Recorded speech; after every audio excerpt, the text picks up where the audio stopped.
അതുപോലെ തന്നെ വേറെ ഒരു എന്താ പറയുന്നത്, വേറെ എൻ്റെ ഒരു സീനിയർ ഉണ്ടായിരുന്നു, ചന്ദ്രമോഹൻ ദാസ് സാർ എന്ന് പറഞ്ഞ, അങ്ങേര് പറഞ്ഞതാണ്, പിന്നെ എങ്ങും ഒറ്റയ്ക്ക് പോകല്ലേ, ഒന്ന് കായലിത്താക്കുന്നു, കെട്ടിത്താക്കുന്നു. അപ്പൊ ഞാൻ അത്രയ്ക്ക് ഈസിയാണോ സാറേ കൊല്ലുന്നതൊക്കെ? അത് എങ്ങനെയാണ് സാറേ കൊല്ലുന്നത്? അന്ന് നമുക്കൊന്നും അറിയത്തില്ല. 2019 അന്നേരം നമുക്ക് ഇത്രയും സിവിയറിറ്റി അറിയത്തില്ല, ഇത്രയും നമുക്കെതിരെ ഇത്രയും ആൾക്കാരുണ്ടെന്നുള്ളതൊന്നും അറിയത്തില്ലായിരുന്നു. ഞാൻ അന്നേരം ബിജു എന്ന് പറയുന്ന എന്റെ മുൻ കർത്താവ് എന്ന് പറയുന്ന ബന്ധം വഴിയാനായിട്ട് തിരിച്ചു പോരുന്ന സമയമാണ്. ഇത് കുറെ കാര്യങ്ങൾ എന്നോട് ചെയ്തിട്ടുണ്ട്. ഇവിടുത്തെ കുറെ ആൾക്കാരെല്ലാം കൂടെ പോയി, എന്റെ അമ്മയെന്ന് പറയുന്നവരും കുറെ ആൾക്കാരെല്ലാം ഉണ്ട് ഇവിടെ.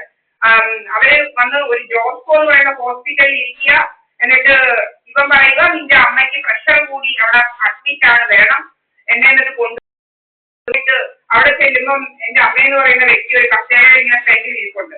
എന്നിട്ട് നമ്മുടെ ഹോസ്പിറ്റലുകാരനെ അവിടെ ബലമായിട്ട് പിടിച്ചുകൊണ്ട് പോയി ഏതോ റൂമിനകത്തോട്ട് പിടിച്ചുകൊണ്ട് പോവുക, നമുക്ക് മയങ്ങാനുള്ള എന്തോ ഇഞ്ചക്ഷനൊക്കെ കുത്തിയിടുക, എന്നിട്ട് നമ്മളെ 18-20 ദിവസമൊക്കെ നമ്മളെ കുത്തിയിടുക, കുത്തിയിട്ട് ഇങ്ങനെ കാശ് ഉണ്ടാക്കുക, ഏതാണ്ട് ജോബ് ലോസ് ഇൻഷുറൻസും അങ്ങനെ പല പല രീതിയിലുള്ള ക്രിമിനൽസ് ആണ് ഈ കുറെ എണ്ണങ്ങൾ എന്ന് പറയുന്നത്. ഇവനാണ് നമ്പർ 1 ഈ B2P എന്ന് പറയുന്നത്. ഇതുപോലെ തന്നെ ഇതിന് മുന്നും പറ്റിയിട്ടുണ്ട്. എന്തുവാ പരിമല ഹോസ്പിറ്റലൊക്കെ ഇതിന്റെ നമ്പർ 1 ആൾക്കാരാണ് ഇങ്ങനെ പിടിച്ചുകൊണ്ട് പോയിരുന്നത്. അങ്ങനെ പിടിച്ചുകൊണ്ട് പോയ ഒരു സന്തുലിക്കെതിരായിട്ട് ഇഷ്ടംപോലെ ഹേരിയസ് കോർപ്പസ് ആൾക്കാർ ഇതുപോലെ ഫയൽ ചെയ്തിട്ടുണ്ട്. അവരുടെ ആൾക്കാരെ ഇങ്ങനെ പിടിച്ചുകൊണ്ട് പോയി ഇടുക, എന്നിട്ട് കോടതിയിൽ അവരിങ്ങനെ കൊടുത്ത് ഹൈക്കോടതി കൊടുത്ത് ഹേരിയസ് കോർപ്പസ് നമുക്ക് let the body B produced എന്നാണ് ഹേരിയസ് കോർപ്പസ് എന്ന് വെച്ചാൽ ഈ ആളിനെ അങ്ങനെ കോടതിയിൽ ഇവരെ റിലീസ് ചെയ്യാനായിട്ട് ഇഷ്ടംപോലെ ഓർഡർ സന്തുലിക്കെതിരെയുണ്ട്. അങ്ങനത്തെ കുറെ എഡ്വേർഡ് ജോർജ് എന്നാണ് അവന്റെ പേര്. അവരിങ്ങനെ ഗുണ്ടകളുണ്ടവൻ, അവനിങ്ങനെ നമ്മുടെ വീട്ടിൽ വരിക, നമ്മുടെ കുറെ ആണുങ്ങളെല്ലാം കൂടെ പിടിച്ചുകൊണ്ട് ഇതുപോലെ പോകുക, ഇതൊക്കെയാണ്. ഇവിടെ പിന്നെ കുറെ ഒരു ചെറുത്ര ശശി ഒരു കുറെ DYFI കുറെ ഗുണ്ടകളുണ്ട്. ഇവരെല്ലാം ഗുണ്ടകളാണ്, DYFIയുടെ ഗുണ്ടകളാണ്, കമ്മ്യൂണിസ്റ്റ് ഗുണ്ടകൾ. ഇവരും അത് തന്നെ. സുബ്രഹ്മണ്യൻ എന്ന് പറയുന്നവൻ ഭയങ്കര ഗുണ്ടായിട്ടാണ് ഇവിടെ നടക്കുന്നത്. നമ്മളെ കുറിച്ച് പിന്നെ സന്ധ്യ എന്ന് പറഞ്ഞ നമ്മളിവിടെ ഒറ്റയ്ക്കായിരുന്നു 2019 അപ്പൊ ഈ സാറ് പറഞ്ഞ കായലിൽ കെട്ടിത്താക്കുന്നു. അത്ര ഈസിയാണോ സാറെ കൊല്ലാനും? അപ്പൊ നമുക്കറിയത്തില്ല ഇത്ര ഈസിയാണെന്നുള്ളത്, കൊല്ലാനും ഒക്കെ കെട്ടിത്താൻ പറയത്ര ശത്രുക്കളൊന്നും. ഇപ്പോഴാണ് നമുക്ക് മനസ്സിലായത് നമുക്ക് ഒത്തിരി ശത്രുക്കളുണ്ടെന്നുള്ളത്. നമ്മുടെ തന്നെ സ്വന്തക്കാരെ ശത്രുക്കൾ, എന്റെ തന്നെ സഹോദരി, പിന്നെ അങ്ങനെ കുറെ പേരുണ്ട് ഇവിടെ ശത്രുക്കൾ. എന്റെ സ്വത്തൊക്കെ വേണം. പിന്നെ ഈ B2P എന്ന് പറയുന്നവൻ ഒത്തിരി പേരുണ്ട്. പിന്നെ എന്താ എന്നോട് ഒത്തിരി പേര് ചോദിച്ചത് കല്യാണം കഴിഞ്ഞോടൊക്കെ എന്തോ മണ്ഡപത്തിന് എന്തോ അതിന്റെ അനിയത്തി കയറി ഇരുന്നേനെന്ന് വെച്ച് കഴിഞ്ഞാൽ ഞാൻ ഇരിക്കണ്ടായിരുന്നു, അവളെ കെട്ടാൻ മതിയായിരുന്നു എന്നുള്ളത്. അതൊന്നും നമുക്കറിയത്തില്ല. ഉള്ളുകളിൽ നിന്നൊക്കെ ഉള്ളൂ, നമുക്ക് അന്നറിയത്തില്ല. ഇങ്ങനെയൊക്കെയാണ്. പിന്നെ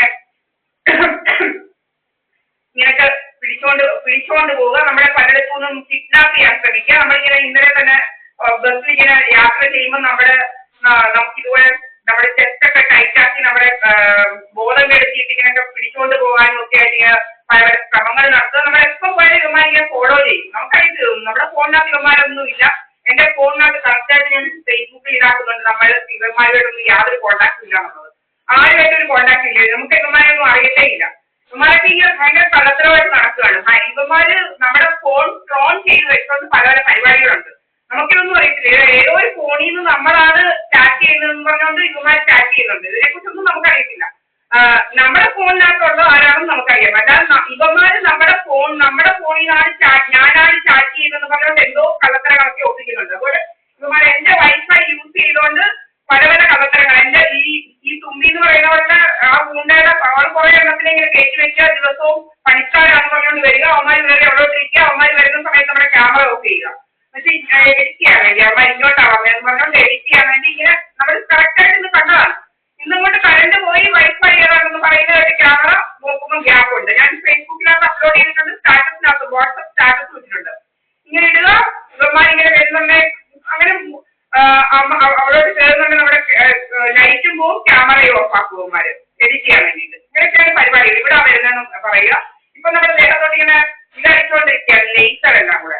ഇവന്മാർ ജോലി ചെയ്താണ് കുറെ ഏതോ അവന്മാരിങ്ങനെ എവിടെയോ ഇരിപ്പുണ്ട്. ആ സ്ഥലക്കാരായിരുന്നു വലിയ ചൈന മതിന് പോലും ഇങ്ങനെ വലിയ പൊക്കത്തിലാക്കിയിട്ടുണ്ട്. കാരണം നമ്മൾ ഈ അവിടെ വരുന്ന നടക്കുന്ന ഡ്രാമകളൊന്നും കാണാതിരിക്കാൻ വേണ്ടിയിട്ടാണ് ഭയങ്കര 2 പൊക്കത്തില് ഇങ്ങനെ വേറെ അത്രയും പൊക്കത്തിലാണ് ഇപ്പൊ മതിലൊക്കെ ഇങ്ങനെ എത്തിക്കുന്നത്. എന്ന് വെച്ച് കഴിഞ്ഞാൽ വലിയ നാടകത്തിനുള്ള ഡ്രാമയ്ക്കുള്ള സൗകര്യങ്ങളൊക്കെ ചെയ്തു കൊടുത്തിരിക്കുക ഇവന്മാർക്ക്. അത്ര ക്രിമിനൽ ആക്ടിവിറ്റി നടത്തുന്നവന്മാരെ ഇവന്മാര്. ഇവിടെ ഈ സോമരാജൻ അവന് എന്നെ കൊല്ലണം. ഈ മോഹൻ സിംഗ്, സോമരാജന്, അവന്റെ പെണ്ണുപിള്ള, ഇവിടെ ഈ തുമ്പി എന്ന് പറയുന്നവള്, അവർക്ക് എന്നെ അവൻ കാരണം അങ്ങനെ എന്റെ വക വരുത്തണം. അപ്പൊ ഒരു മോനും ഉണ്ട് വിശ്വജിത്ത്. അതുപോലെ തന്നെ ഈ സുബ്രഹ്മണ്യൻ എന്ന് പറയുന്നവരും അവന് പെൺപിള്ളയും കൂടെ ഭയങ്കര ഡ്രാമയാണ്. എന്നുവെച്ചാൽ അവള് എനിക്ക് ഗർഭം ഉണ്ടായി ഇങ്ങനെ ആരാധൊക്കെ വരിക കഥകളുണ്ടാക്കുക എനിക്ക് ഗർഭം ഉണ്ടായി എന്ന് പറഞ്ഞുകൊണ്ട് പിന്നെ ഇവളിങ്ങനെ കുറച്ചൊക്കെ നടക്കുക. ഇവിടെ പോയി ഇങ്ങനെ ആദ്യമേ ഒരു എന്താ രാമൂട്ടിലൊരു മനു എന്ന് പറയുന്ന വീട്ടിലോട്ടായിരുന്നു 2019 നാടകങ്ങളൊക്കെ. ഇവന്റെ മോൻ ഈ കൽപ്പകവല്ലിയുടെ മോൻ പാതിരാത്രി ഇങ്ങോട്ട് വരും. അങ്ങനെ എനിക്ക് ഗർഭം ഉണ്ടായി പിന്നെ ഇവരിങ്ങനെ ഇങ്ങനെ യാത്ര തീർക്കാനായിട്ട് ഇവിടെ പോകുന്ന പോലെ ഇങ്ങനെ പോവാണ്. ഇതൊക്കെയാണ് ഇവരുടെ കഥകൾ.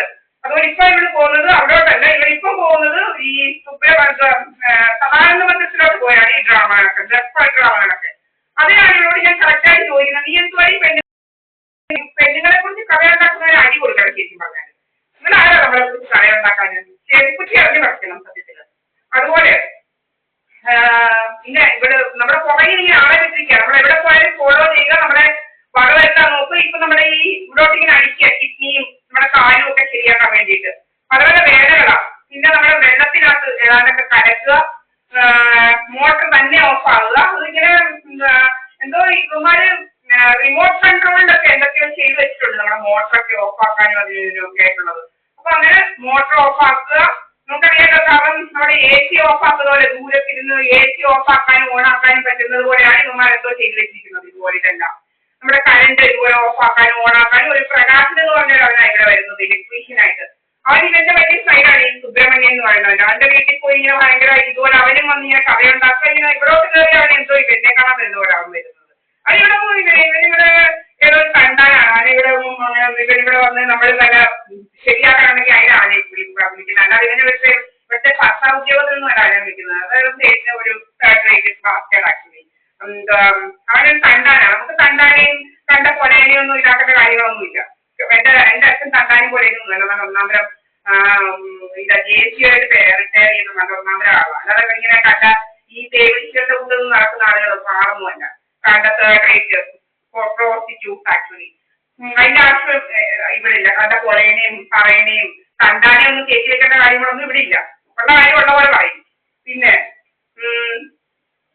എന്താ ഇവിടെ ഇങ്ങനെ രാവിലെ വരുന്ന ഈ തുമ്പി വൃന്ദ എന്ന് പറയുന്നവട് ഇങ്ങനെ എന്നിട്ട് അവിടെ വീട്ടിലോട്ട് പോവുക. ഇവിടെ കുറെ ആണുങ്ങളെ അവിടെ കയറ്റി വെക്കുക. എന്നിട്ട് ഇവിടെ ഇങ്ങനെ ആടിക്കൊഴയുക, ഞാനാണെന്നുള്ളത് ഈ ആടിക്കൊഴയുക. ഇവിടെ ഇങ്ങനെ ഡ്രാമയൊക്കെ നമ്മളിങ്ങനെ പണ്ട് ഇങ്ങനെ പോസ്റ്റ് ചെയ്തിട്ടുണ്ടായിരുന്നു. അതുകൊണ്ട് ഇവിടെ ഇപ്പൊ വലിയ ചൈനാതിലൊക്കെ കെട്ടി ഇങ്ങനെ പൊക്കിയിരിക്കുകയാണ്. ഇതൊക്കെ രീതിയിലുള്ള ഇൻഷുറൻസ് ലൂട്ട് ചെയ്യാൻ വേണ്ടിയിട്ടാണ്. ഇൻഷുറൻസ് കള്ളന്മാരാണ് ഇവന്മാര്. പല രീതിയിലുള്ള ഇൻഷുറൻസ് മോഷ്ടിക്കുന്നവന്മാരാണ് ഇവന്മാര്. എന്ന് വെച്ച് കഴിഞ്ഞാല് ഈ സുബ്രഹ്മണ്യൻ എന്ന് പറഞ്ഞാൽ അവന്റെ മോൻ ഗൾഫിലായിരുന്നു. അപ്പൊ അവനെ ഇവിടെ വരുത്തിയേച്ച് അവനെ വരുത്തുകയാണ് ചെയ്തത്. ഇവന്റെ അപ്പനെ എങ്ങാണ്ട് കൊണ്ടുപോകാനെന്ന് പറഞ്ഞിട്ട് ഇവൻ വലിയ കള്ളുകുടിയനാണ് ഈ സുബ്രഹ്മണ്യൻ എന്ന് പറയുന്നത്. ഇവന്റെ മോനുമായിരുന്നു. മുതുകുടിയൻ എന്ന് പറഞ്ഞാൽ ഭയങ്കര കുടിയനാണ് ഇവൻ സുബ്രഹ്മണ്യൻ. ഇവന്റെ ആദ്യത്തെ ജോലിയൊക്കെ വഴിയിലൊക്കെ കിടക്കുമായിരുന്നു. ഇവൻ സാധനങ്ങൾ കൊണ്ട് വാങ്ങിക്കൊണ്ട് വരുന്നതെല്ലാം വഴിയിൽ ഇങ്ങനെ കിടക്കുമായിരുന്നു. ഇവൻ സാധനങ്ങളുമായിട്ട് വഴി കിടക്കുമായിരുന്നു. അത്ര ബോധക്കേടായിരുന്നു അവന് ഈ സുബ്രഹ്മണ്യൻ എന്ന് പറയുന്നവൻ. വഴി കിടക്കുമായിരുന്നു അവന്റെ ജോലി. അതുപോലെ ഓടക്കകത്ത് കിടക്കുക. ഇപ്പൊ അവൻ വലിയ നമ്മള് ഡ്രഗ് അഡിക്റ്റാണെന്ന് പറയും. രാജമ്മ എന്ന് പറയുന്നവര് ഇതുപോലെ കുറെ കഥകളൊക്കെ ഉണ്ടാക്കി. അവരുടെ തന്നെ ഭർത്താവിന്റെ ഒരു അനിയന്റെ മോനുണ്ട്, ഒരു ഷിപ്പുലാൽ എന്ന് പറയുന്നത്. അവൻ ഭയങ്കര പെട്ടഡീൻ അഡിക്റ്റ് ആണെന്നാണ് നമ്മളോട് പറഞ്ഞത്. അങ്ങനെ രാജന്റെ ഒത്തിരി ആൾക്കാരെ കൊണ്ടൊക്കെ പറഞ്ഞ് ശരിക്കും കഥയുണ്ടാക്കുന്ന വ്യക്തിയാണ്. അങ്ങനെ അവരുടെ ഭർത്താവിനെ കുറിച്ച് ഇങ്ങനെ കഥ പറഞ്ഞിട്ടുണ്ടായിരുന്നു. വീട്ടു ജോലിക്ക് നിൽക്കുന്ന ഒരു വിനോദിനി എന്ന് പറയുന്ന കൂടെ അവരുടെ ഭർത്താവ് ഈ രാജമാവിക്ക് പറഞ്ഞത്. കുറെ ഇങ്ങനത്തെ കഥ ഇവർ പറയാൻ നല്ല നമ്പർ. ഇവരെന്നെ കുറിച്ച് കുറെ കഥ ഉണ്ടാക്കാൻ ഇവിടെ കുറെ നിന്ന് നമ്മുടെ സ്വത്ത് മുതലും അടിച്ചു മാറ്റാനായിട്ട് നിൽക്കുമായിരുന്നു ഇവിടെ നിന്ന് പറഞ്ഞു വിട്ട്. ഇവരെന്നിട്ട് ഈ സുബ്രഹ്മണ്യന്റെ വീട്ടിൽ ഞാൻ പോകുന്നതാണെന്ന് പറഞ്ഞുകൊണ്ട് ഇവിടെ എങ്ങനെയാണെന്ന് വെച്ച് കഴിഞ്ഞാൽ രാവിലെ ഒരു ബക്കറ്റ് എടുത്ത് ഇങ്ങനെ പോവുക. കുളിമുറിക്കകത്ത് കയറി 3 മണിക്കൂറായിരിക്കും. ഒരാൾ കുളിമുറിക്കകത്ത് കയറി 3 മണിക്കൂർ 3 മണിക്കൂർ കറക്റ്റിരിക്കും. എന്നിട്ട് അറിയുന്നത് വെച്ചാൽ ഞാൻ സുബ്രഹ്മണ്യന്റെ വീട്ടിൽ പോയി പിന്നെ തിരിച്ചു വരുന്ന 3 മണിക്കൂർ കഴിഞ്ഞാൽ എത്താനാണ്. അതുപോലെ ഈ സുബ്രഹ്മണ്യന്റെ വീട്ടിൽ ഒരു കൊച്ചുണ്ടായിരുന്നു. 10 വയസ്സുണ്ടാവും. 3-4 5 പഠിക്കേണ്ട പ്രായമാണ്. ഇവൻ ഈ കൊച്ചിനെ സ്കൂളിൽ വിടാതെ വെച്ചുകൊണ്ടിരിക്കുകയായിരുന്നു ജോലി. എന്ന് വെച്ച് കഴിഞ്ഞാൽ അച്ഛൻ, അമ്മ, കൊച്ച്, ആ ഡ്രാമ ഞാന് പിന്നെ ഏതോ ഒരവരും അവന്റെ കൊച്ചും എന്നുള്ള ഡ്രാമയാണ് അവർ നടന്നുകൊണ്ടിരുന്നത്. ഈ സുബ്രഹ്മണ്യനും സൽഭഗവതിയും ആ കൊച്ചും കൂടെ നടത്തിക്കൊണ്ടിരുന്നത്. ഇത് ഞാൻ വിളിച്ച് കുറച്ച് ആൾക്കാരോട് വന്നപ്പോ ആ കൊച്ചിനെ കാറ്റിയത്. ഈ കൊച്ചിവിടെ ഇല്ലായിരുന്നു. ഈ കൊച്ചിനെ വേറെ എവിടെയായിരുന്നു. ഈ കൊച്ചു സ്കൂളിൽ പോകുന്ന ഒരു കൊച്ചും വേറെ എവിടെയായിരുന്നു നിൽക്കുന്ന ഈ കൊച്ച്. ഞാൻ ഇവിടെ ഡൽഹിയിൽ ഇവിടെ വന്നു കഴിഞ്ഞ് ഹൈക്കോടതിയിലായിരുന്നു. ഹൈക്കോടതിയിൽ നിന്ന് ഞാൻ പോകാൻ ഇങ്ങോട്ട് ഇവിടെ